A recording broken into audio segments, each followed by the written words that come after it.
buen día, buenas tardes desde acá, desde Londres, de Inglaterra.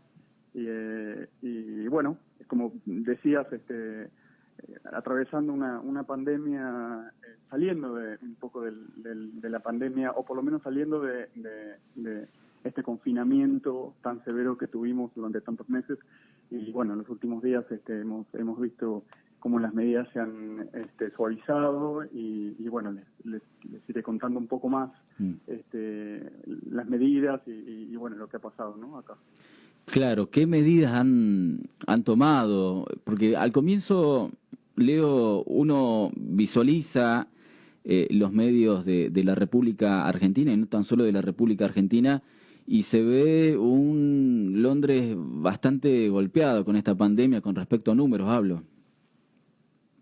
Sí, exactamente. Tenemos más de 44.000 muertos, el número oficial, más de 288.000 infectados o enfermos. Y bueno, es cierto, es uno de los países de Europa más golpeados por la pandemia. Hay muchas teorías acerca de esto, pero bueno, muchos coinciden en que aparentemente el gobierno del conservador Boris Johnson tomó medidas demasiado tarde.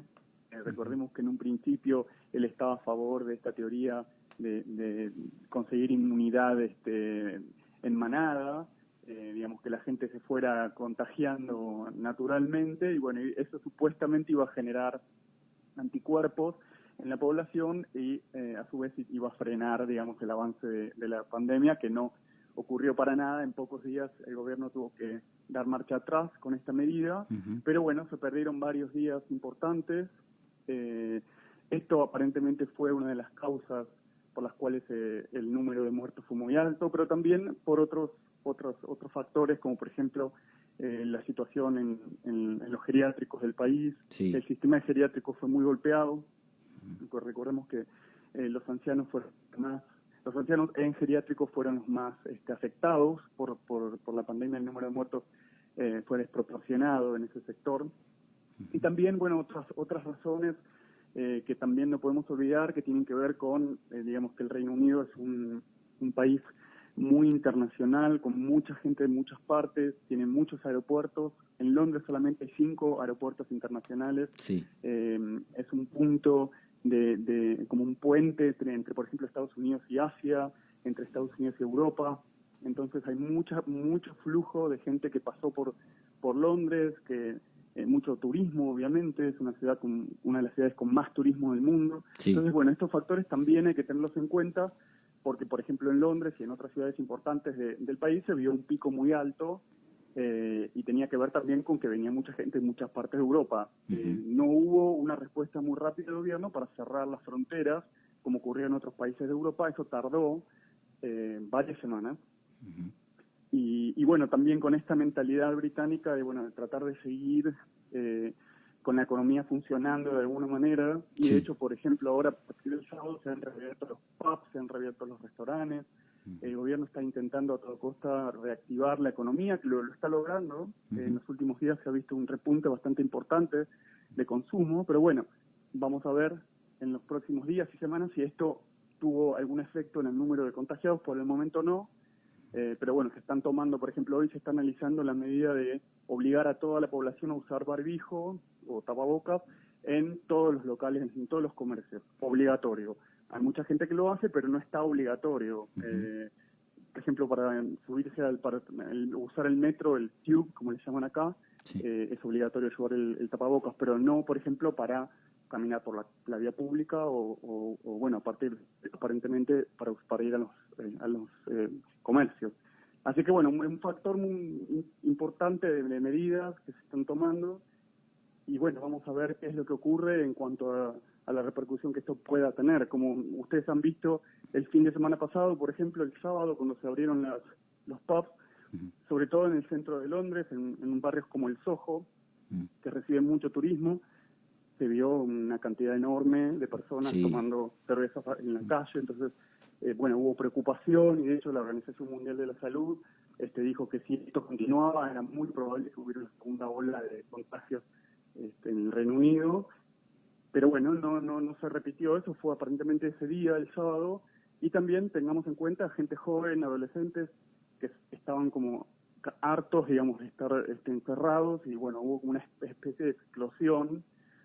Hay que recordar que el Reino Unido en esta época del año es famoso en todo el mundo por sus festivales de música al aire libre, bueno, Glastonbury, por ejemplo, carnavales, hace muchos eventos al aire libre, aprovechando un poco el buen tiempo, ¿no? Entonces, bueno, eso es una de las razones por las que se vio esa explosión de personas en el sábado. Leo, hasta el día de ayer se desaconseja subirse a cruceros por la pandemia en el Reino Unido. Sí, bueno, hay muchas medidas que son muy polémicas y que hay mucha gente que está en contra, que les parece que no son demasiadas, que no son suficientemente severas como en otros países. Pero es cierto, por ejemplo, que en lugares puntuales del país donde se dio un repunte o el número subió en algún punto, esos lugares sí fueron, digamos, hubo una cuarentena y se obligó al autoaislamiento. Estoy hablando específicamente de Leicester, que es una ciudad del centro de Inglaterra, que efectivamente repuntaron el número de casos de enfermos, entonces, bueno, se tomaron esas medidas. Pero es cierto, está, por ejemplo, este caso de los cruceros, que es una medida muy polémica, y también otras medidas que no son que son muy criticadas al gobierno, como la que le decía del tapabocas, que hasta recién, digamos, no estaba prohibido tener el tapabocas. Entonces, bueno, hay muchos que están diciendo que sí tiene que estar prohibido porque si no, la gente no lo usa. ¿Se podría decir que el ministro de Economía, Rishi Sunak, puso por encima el dinero y no la salud de los habitantes? Personalmente no estoy de acuerdo. Parece que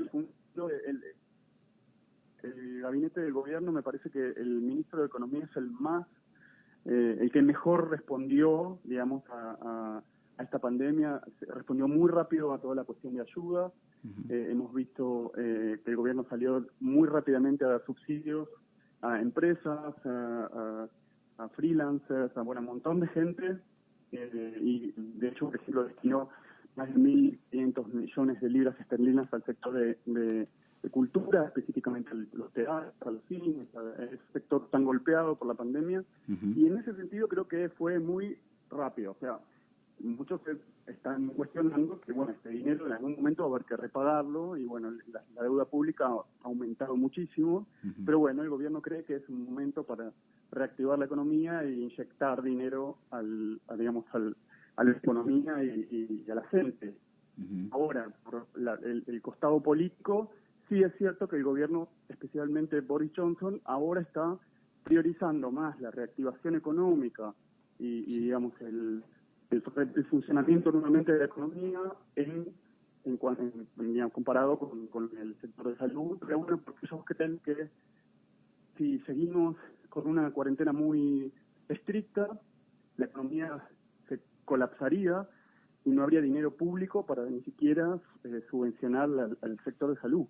Entonces quedaría mucha gente desprotegida. Entonces lo que están diciendo es que necesitamos reactivar la economía para que entre dinero a las arcas públicas, y que ese dinero también vaya destinado a subvencionar el sector de salud, que recordemos acá es público, todo el sistema de salud es público y gratuito. Entonces, bueno, es dinero que el gobierno quiere destinar al sector de salud. Leo, con respecto, estabas hablando de Boris Johnson. ¿Qué hay de cierto en esto cuando asegura que una vacuna contra el coronavirus podría llegar en buen término? Bueno, ese es otro de los factores que por los cuales digamos, recibió muchos aplausos, por decirlo de alguna manera, que fue que desde muy al principio de la pandemia el gobierno no tardó nada en destinar muchísimo dinero a universidades, a grupos de científicos que estaban ya trabajando en ese sector, muchísimo dinero. O sea, realmente en poquito tiempo destinaron miles de millones de dólares a la Universidad de Oxford y a la Imperial College, a otros grupos de científicos, y de hecho ellos están muy avanzados y son casi pioneros ahora en el mundo porque creen que podrían sacar una vacuna muy pronto. Sobre todo la Universidad de Oxford, que está trabajando también con una farmacéutica, y ellos creen que ya están muy avanzados, están haciendo pruebas clínicas, y bueno, ellos creen que es probable que antes de fin de año puedan tener una vacuna para utilizar. Así que eso realmente funcionó y tuvo mucho que ver el aporte, digamos, público, el aporte del gobierno. Así que en ese sentido, digamos, sí fue importante la participación estatal. Pero bueno, en otros aspectos no. Y recordemos también que esto ocurre en el contexto del Brexit, cuando Gran Bretaña, la Unión Europea, y se trata también del montón de regulaciones que tienen que ver con la medicina, con las regulaciones de farmacéuticas, comerciales, de todo tipo. Así que, por ejemplo, en esta semana se estaba debatiendo que el Reino Unido no va a participar de un programa de vacunación que está incentivando Europa, y el Reino Unido lo quiere hacer por separado. Así que bueno, están todas estas cuestiones que están tratando de resolverse al mismo tiempo que ocurre la pandemia. El deadline final, digamos, el plazo final es el 31 de diciembre de este año, cuando el Reino Unido dejaría de pertenecer a la Unión Europea. ¿Qué tal, Leonardo? Cristian Vega te habla. Hola, Cristian, ¿qué tal? Todo bien. Quería consultarte, ¿esta vacuna ya la están implementando en personas? ¿Puede ser? Que ya hubo... Sí, ya la están implementando, o sea, en pruebas clínicas, pero sí ya están siendo implementadas en personas, y ellos están muy confiados con el resultado que han tenido, y creen que es muy probable que se pueda empezar a distribuir para finales de año. Así que bueno, de todas es una de las vacunas más prometedoras, lo ha dicho la Organización Mundial de la Salud. Y bueno, la Universidad de Oxford está ya trabajando con una farmacéutica internacional para implementar, para distribuirla, para producirla. Estamos hablando de miles de millones de vacunas. Entonces, bueno, es todo un emprendimiento muy grande que va a recibir además apoyo del gobierno. Y bueno, están trabajando, como decía antes, en una etapa bastante avanzada, y la esperanza es que esta vacuna salga, digamos, lo antes posible. Leo, bueno, saliendo un poquito del contexto de pandemia, coronavirus y demás, ¿hace cuánto estás en Londres? Estoy en Londres desde el 97, desde principios del 97. Me fui durante el gobierno, creo que era el gobierno de Menem, y bueno, desde entonces estoy acá. Viví mi tiempo entre Londres y Deal, que es un pueblo del suroeste de Inglaterra, en un condado que se llama Kent. Y bueno, y prácticamente toda mi carrera ha sido en el periodismo, trabajando como corresponsal para distintos medios. Y bueno, también escribiendo. Diario El Telégrafo, revista Proceso. Sí, exacto. Trabajé para el Diario El Telégrafo, la revista Proceso en México, en Buenos Aires, también de otras partes de América Latina, Estados Unidos. Fui corresponsal para la agencia italiana, América Latina. Y bueno, además con una carrera literaria, con libros publicados, y bueno, ahora dedicándome un poco más a mi carrera literaria, pero también, digamos, no dejando de lado la parte periodística, ¿no? Tal cual. Bueno, una consulta más con respecto a qué reflexión esto que estamos viviendo todos y todas. Bueno, es un año muy complicado, es muy difícil para muchas personas, sobre todo para los que no tienen recursos, los que no tienen la opción de tener un lugar donde pasar esta pandemia. Ha demostrado que es fundamental el apoyo a los sistemas de salud, y ha demostrado también que los países que peor les ha ido han sido países con líderes populistas, negacionistas, y bueno, me parece que ha dejado bastantes enseñanzas. Todavía no ha terminado, la pandemia continúa, estamos obviamente a la espera de una vacuna. Creo que que nos ha dejado muchas enseñanzas en muchos sentidos. Ha sido muy difícil y es muy difícil. Sé que en Argentina están todavía con las medidas muy fuertes. Sí. Nosotros acá en el Reino Unido estamos saliendo, así que de alguna manera lo estamos viendo desde otro lado. Y bueno, hemos aprendido muchas cosas que tienen que ver con lo afectivo también, con los valores de los seres queridos, con uno realmente se dio cuenta que eran las personas importantes, el núcleo familiar, los amigos, la importancia del trabajo, y también las cosas que son superfluas y que esta pandemia ha demostrado que no son tan necesarias, como esta cuestión de consumir mente sin necesidad de destrozar el planeta.